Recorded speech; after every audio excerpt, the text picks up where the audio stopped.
Welcome back Thamma diary channel with another new recipe. আমি আজকে আপনাদের সঙ্গে শেয়ার করছি একটা পুরনো দিনের হারিয়ে যাওয়া রান্না। তার জন্য আমি গ্যাসটাকে অন করে নিয়েছি। এবার কড়াইটা একটু গরম হোক। আর এখানে আমি 250 গ্রাম মাছ, পাবদা মাছকে ভালো করে নুন দিয়ে ধুয়ে পরিষ্কার করে নুন, হলুদ আর একটু সর্ষের তেল দিয়ে মেখে নিয়েছি। কারণ পাবদা মাছ তেলে দিলে ভীষণ ফাটে, সেজন্য সর্ষের তেলে একটু মাখিয়ে নিয়েছি। হয়ে গেছে, আমি পাবদা মাছগুলো ভাজার জন্য একটু সর্ষের তেল দিয়ে দিচ্ছি কড়াইয়ে। এতগুলো পাবদা মাছ, সেজন্য আমি বেশ খানিকটা তেল দেখুন কড়াইয়ে নিয়ে নিয়েছি। এটা পাবদা মাছ, দেখুন তেলটা বেশ গরম হয়ে গেছে। আমি এর মধ্যে দিয়ে দেবো একটুখানি নুন, যাতে কিনা মাছটা না ফোটে। তো মাছেতে আমি তেল, নুন, হলুদ মাখিয়ে নিয়েছি। আর তেলের মধ্যেও আমি দিয়ে দিচ্ছি অল্প সামান্য নুন। আমি তেলটাকে কড়াইয়ের চারিদিকে ছড়িয়ে নিচ্ছি। এবার আমি হাতে একটা ঢাল নিয়ে নিয়েছি। এই ঢালের সাহায্যে মাছগুলোকে আমি একটা একটা করে দিয়ে দেবো।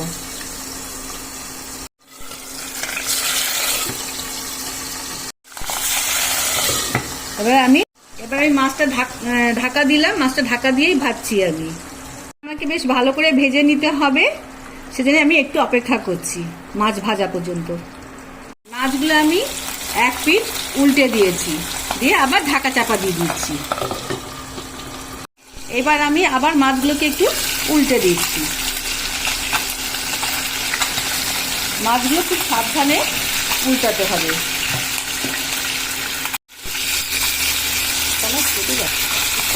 মাছটা ভাজা হতে হতে আমি এই বাটির মধ্যে একটা পেস্ট বানিয়ে নিয়েছি।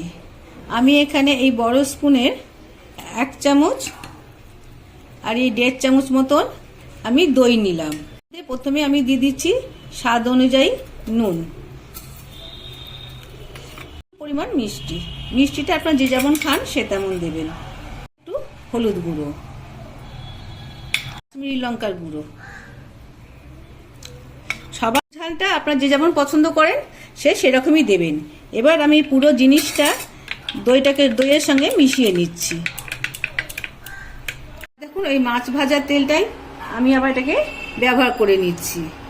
এটা গরম হয়ে গেছে। আমি এবারে 1 চামচ মতো সর্ষে আর হাফ চামচেরও কম মেথি, 2-4 দানা মেথি দিয়ে দিলাম।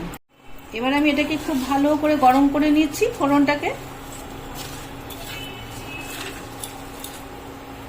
ফোড়নটা হতে থাক, ততক্ষণ আমি এখানে একটুখানি দইয়ের মধ্যে কাজ করে নিই। অনেক সময় দই কড়াইয়ে দিলে ফেটে যায়, তার থেকে বাঁচার জন্য এরকম 1 চামচ আটা বা ময়দা বা কর্নফ্লাওয়ার যা কিছু হয় একটুখানি মিশিয়ে নেবেন, তাহলে দেখবেন দইটা আর ফাটবে না। মিলিয়ে নিচ্ছি আমি। এইবার আমি ওই তেলের মধ্যে দিয়ে দিচ্ছি কতগুলো কারি পাতা। এই কারি পাতাটা দিলে একটা সুন্দর গন্ধ আসে। এবার আমি এই দইটা আস্তে আস্তে ঢেলে দিচ্ছি তেলটার উপরে।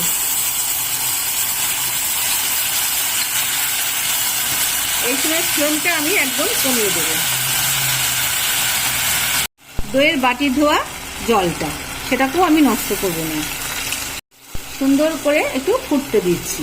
ভালো করে ফুটে উঠুক। খানিকক্ষণের জন্য আমি একটু ঢাকা দিয়ে দিলাম। 2 মিনিটের মতো এটাকে ঢাকা দিয়ে রাখলাম। দেখুন দইটা সুন্দরভাবে ফুটে উঠেছে। এবার আমি এর মধ্যে আস্তে আস্তে আগে থেকে ভেজে রাখা মাছগুলোকে ছেড়ে দিচ্ছি।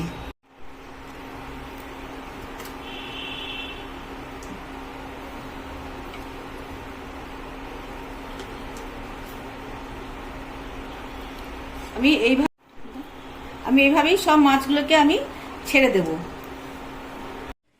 তৈরি আমার দই পাবদা। দেখুন রংটা কত সুন্দর হয়েছে। খেতে তো দুর্দান্ত হবে, গরম ভাতের সঙ্গে ভীষণ ভালো লাগে খেতে। দই মাছ তো আপনারা অনেকেই খেয়েছেন, দই রুই, দই কাতলা, কিন্তু দই পাবদাটা এখন প্রথমেই আমি আমার চ্যানেলে শো করলাম। এই রান্নাটা আমি আমার গ্রামের বাড়িতে আমার এক বন্ধুর বাড়ি খেয়েছিলাম এবং তার কাছ থেকে শিখে এসেছিলাম। রান্নাটাই আমি আপনাদের সঙ্গে শেয়ার করলাম। আশা করি আপনাদের ভালো লাগবে। পাবদা মাছের ঝাল, ঝোল অনেক কিছু খাই। এই রান্নাটিকে নিশ্চয়ই আপনারা সাগ্রহে গ্রহণ করবেন। যদি আমার এই রান্না চ্যানেলটিকে কোথাও কিছু ভালো লেগে থাকে তাহলে প্লিজ লাইক, শেয়ার, সাবস্ক্রাইব করে আমার পাশে থাকবেন। কমেন্ট করে জানাবেন কেমন লাগলো আমার এই রান্নাটিকে। আর পাশে রাখা বেল আইকনটিকেও প্রেস করে দেবেন, তাহলে আমি যখনই কোনো কিছু আনি আমার চ্যানেলে সবার আগে নোটিফিকেশনটি আপনাদের কাছেই যাবে। ভালো থাকবেন, সবাই ভালো থাকবেন, সুস্থ থাকবেন। দেখা হচ্ছে আবার অন্য কোনো এপিসোডে, অন্য কোনো চ্যানেলে। চলুন সবাই, টাটা।